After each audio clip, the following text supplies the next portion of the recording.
Hello one for a new video. So I'm gonna go over how I've lately been farming lately, or the last couple days.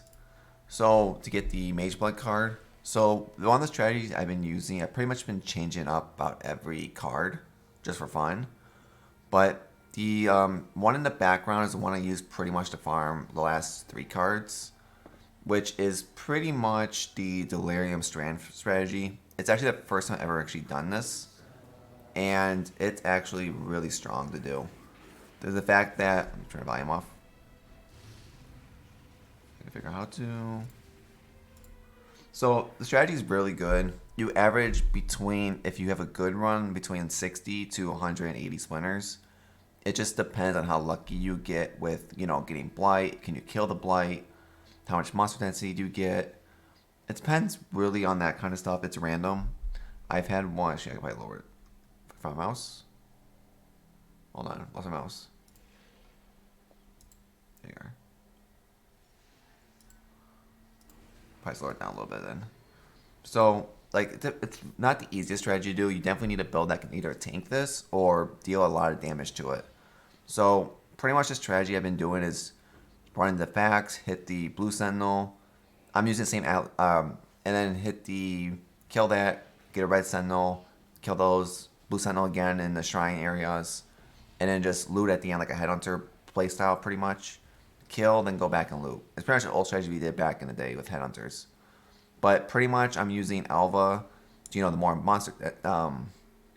monster pack in there, and also using it to farm up level 3 gems, temp or double corruption chambers, sacrificial chambers, and just making money that way too. So it's another way of making profit.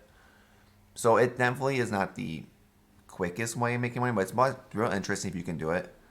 Pretty much, you get a lot of delirium orbs also from doing this. They do drop very common because I think I have over 50 of them right now. And lately, I've been doing is when I run strand, I favorite park. When I run park, I favorite strand, and you'll sustain your map pool, but just jumping back and forth between the two without a problem.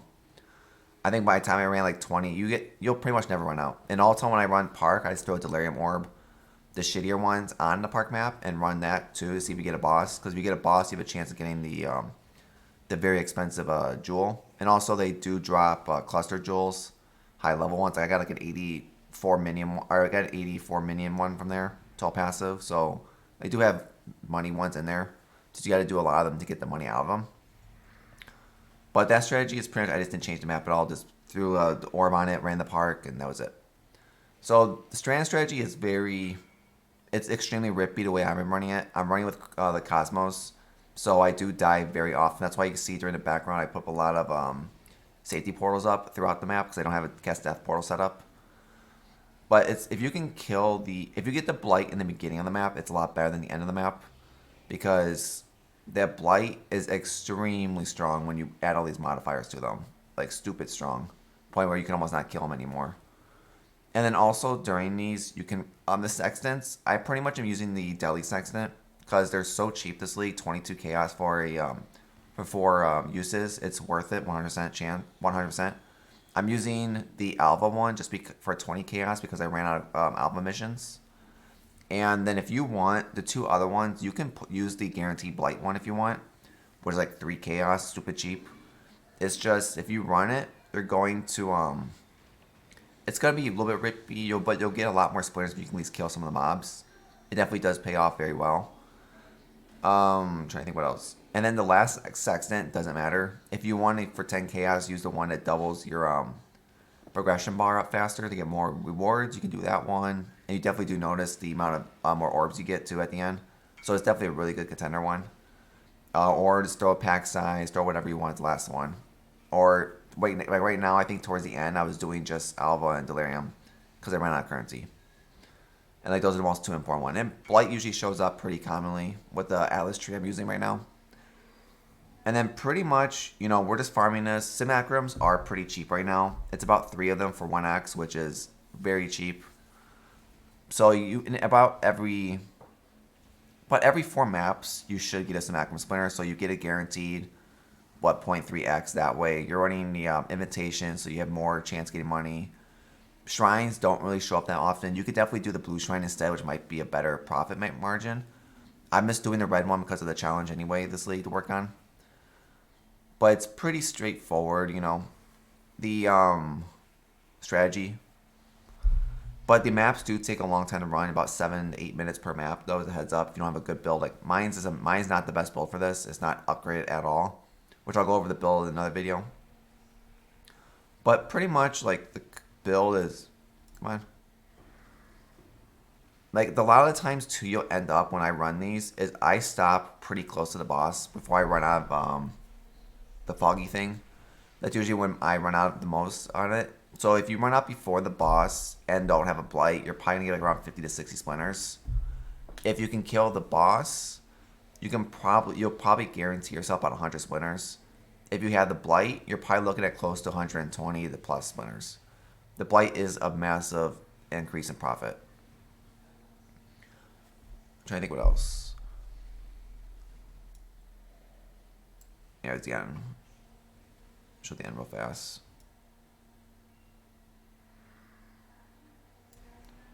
Yes, like you always pretty much run out towards the end of the boss. Like I don't think on this one I killed the boss in time. I think it was like a couple seconds short probably. But the Grand Elders are like 2.9 chaos. Yeah, like 114 is pretty good. And 2 delirium orbs. Not the best, but it pays for itself. Like that's like 30 chaos, give or take, or 20. Then pretty much it paid for itself. So the Atlas strategy is pretty straightforward. You know, you're going up here, strong box, shoot up this way. Here, you know, additional shrine. I like the shrine nodes. These things make the mapping so much better. And also every shrine can have more monsters on it. Like that's why like this one could be good too to get, or yeah, like for 3 extra or more rare monsters here if you wanted. A lot of good options to go with. You know, Harbinger, questionable. We're pretty much blocking all the we're blocking everything pretty much except for Delirium and Blight. You know, this way, chance to get Delirium. You can definitely take the 4% here and the 2% up here if you don't want to buy the mirrors and just don't do Alva. I just took it off because I'm doing Alva right now, guarantee, so that's why I took it off to get the guarantee mirror plus Alva. And then down here, taking the Blight node just to make it go by faster. You know, the full Delirium wheel, full Delirium up here. Like this one pretty much goes more with using the orbs. Like this is more putting the orbs on your map. Like this cluster right here, you do not need this at all. I took this actually at the very end. So 1, 2, 3, 4, 5. These 6 points were actually... So 3 of the points were on the shrine to get the Covenant Shrine for more shrines. And then the other 3 was just a 1% quant. I just took these because I was doing temple anyway. Why not at least get level 3 chambers out of them? Because I got on this one. Like I got... Like I was trying to... Mainly I was going for these 2. Well, these 3 chambers level 3, so I'm probably trying to get. So I just thought, why not just throw it on there? Please get the guarantee 3 so I can start corrupting things. Up here, double shrine. You don't need the second shrine 2 over here. I just like taking it to get the speed shrine. Which is what I'm trying to aim for. Because speed 1 just speeds up your gameplay so much. Harbinger boss. Strong box. So Stream of the Cosmos, we're running this one. If you want to use scarabs when you're doing this instead, just take this off. But if you take this off, you're going to need to use the Blight Scarab, or Blight Sextant, the Deli Sextant. Wrath of the Cosmos, this is pretty much the thing that kills you nonstop. Be very careful when you're running this. If you're playing this build, the minus res is really annoying, and the I want to use a flash that summons the meteors is stupid annoying. And then going up this way, pretty much, you know, since we're going through maps so quick, I'm taking 10% chance to get an Eater or the boss, because it's like 1.3x for the boss, so why not? The Shrine one, it's really annoying. Like, I honestly would say the blue one is definitely 100% better. But the red one, I'm just running it now. Once I get the challenge done, I'll switch blue to red. And then we're taking the massive triangle up here for the 2% increase effective modifier, all of them. So pretty much when you roll a 70% quant map, it's a 100% quant map. That's the whole point of it. And then I'm taking the sextant wheel because I like to roll sextants. Which it can be dropped completely if you wanted to, if you're not rolling sextants at all. Oh yeah, over here, the other Harbinger in the cluster. So that's pretty much the basic of the tree.